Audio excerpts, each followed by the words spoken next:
কাম নাই RSS go back বিদেশী অসমত ভোট দিবলৈ দিয়া নহবই বিদেশী অসমত ভোট দিবলৈ দিয়া নহবই নিৰ্বাচনলৈ মাত্ৰ 2-3টা দিন বাকি থকা অৱস্থাটো অসমলৈ কৰ্মসূত্ৰে অহা বহিৰাজ্যৰ লোকে ভোটদান কৰিব পাৰিব বুলি বৰ্তমান চৰ্চা হৈছে আৰু এই বহিৰাজ্যৰ ভ্ৰাম্যমান ভোটাৰৰ প্ৰক্ৰিয়াৰ বিৰুদ্ধে শিৱসাগৰত উত্তাল কৰিছে কৃষক মুক্তি সংগ্ৰাম সমিতি আৰু ছাত্ৰ মুক্তি সংগ্ৰাম সমিতিয়ে। মই দেখুৱাইছো শিৱসাগৰৰ দলমুখ চাৰিআলিত এই ভ্ৰাম্যমান ভোটাৰ প্ৰক্ৰিয়াৰ বিৰুদ্ধে উত্তাল প্ৰতিবাদ সাব্যস্ত কৰিছে।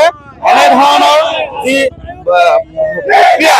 এই প্ৰক্ৰিয়াৰ বিৰোধিতা কৰি শিৱসাগৰৰ দলমুখ চাৰিআলিত এই ধৰণে প্ৰতিবাদ সাব্যস্ত কৰিছে কৃষক মুক্তি আৰু ছাত্ৰ মুক্তি সংগ্ৰাম সমিতিয়ে। বিজেপিয়ে আচলতে নিৰ্বাচনী বৈতৰণি পাৰ হবলৈকে এনেধৰণৰ পদক্ষেপ লোৱা বুলি অভিযোগ উত্থাপন কৰিছে। মই বিজেপি গো বেক ইতিমধ্যে দেখিছে যে এই অসম চৰকাৰে আৰু RSS লগ হৈ আমাৰ যি ভোটাৰ তালিকা যে অহা যি 26ৰ নিৰ্বাচন আছে নিৰ্বাচনত তেওঁলোকে ভোট চুৰি বিদেশীৰ ভোটৰে ইতিমধ্যে জয়যুক্ত হ'ব বিচাৰিছে।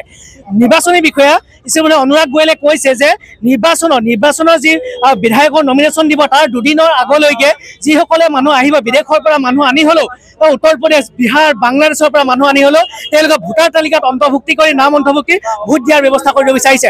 অৰ্থাৎ তাৰ জৰিয়তে তেওঁলোকে বিদেশী সংস্থাপন দিয়াৰ যি কৌশল ৰচনা কৰিছিলে সেই একেটা কৌশলে বৰ্তমান ৰচনা কৰিছে। গতিকে আমি এই নিৰ্বাচনী বিষয়ে যি বাহিৰৰ পৰা অনা ভোটাধিকাৰক ভোট দিয়াৰ ব্যৱস্থা কৰিছে বন্ধ কৰক আৰু লগতে অসম চৰকাৰে এই সিদ্ধান্ত বাতিল কৰক। অসমত কেৱল জন্মসূত্ৰেহে ভোট দিব পাৰিব, কোনো কৰ্মসূত্ৰে অসমত ভোট দিব নোৱাৰিব। অসমৰ জনতাই কিন্তু এবাৰ হাত সাৱটি বহি নাথাকে।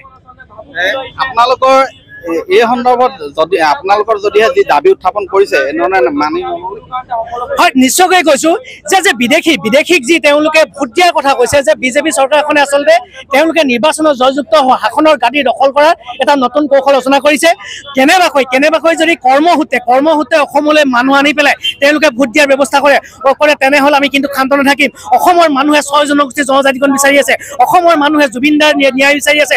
এইবিলাকত গুৰুত্ব নিদি কেনেকৈ অহা আগন্তুক 26ৰ নিৰ্বাচনত জিকিব পাৰি তাৰ কৌশল ৰচনা কৰিছে। কোনো বিদেশীয়ে হওক কৰ্মসূত্ৰে কোনো মানুহে ইয়াত ভোট প্ৰদান কৰিব নোৱাৰিব, জন্মসূত্ৰেহে ইয়াত অসমত ভোট প্ৰদান হ'ব। বিজেপি আৰু RSS যোনটো ৰাজনীতি কৰিছে ইমান লেতেৰা ৰাজনীতি কৰিছে যেন মানে কি নিৰ্বাচন আয়োগে ঘোষণা কৰিছে কি নমিনেশ্যন পেলোৱা 26ৰ নিৰ্বাচন নমিনেশ্যন পেলোৱা দুদিনৰ আগত অহা মানুহ ভোট দিব পাৰিব। মানে এটা বিজেপিয়ে ভয় খাইছে নি বিৰোধীলে মানে বাহিৰৰ পৰা ভোটাৰ আনি লাগিলে বিদেশৰ পৰাই হওক বাংলাদেশী আনি মানে জয়যুক্ত হ'ব লাগে, জিকিব লাগে আৰু চৰকাৰ চলাব লাগে।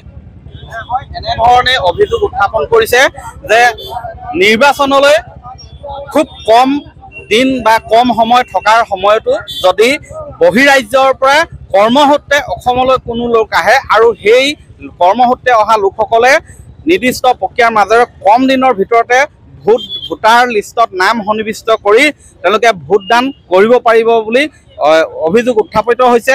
আৰু ইয়াৰ বিৰুদ্ধেই আজি শিৱসাগৰৰ দলমুখ চাৰিআলিত কৃষক মুক্তি সংগ্ৰাম সমিতিয়ে ছাত্ৰ মুক্তি সংগ্ৰাম সমিতিয়ে উত্তাল প্ৰতিবাদ সাব্যস্ত কৰিছে। আপুনি বিচৰা বাতৰি পাব কেৱল নিউজ 18 এপত। নিউজ 18 এপ ডাউনলোড কৰিবলৈ স্কেন কৰক এই QR কোড। গুগল প্লে ষ্টৰতো পাব এই নিউজ 18 এপ।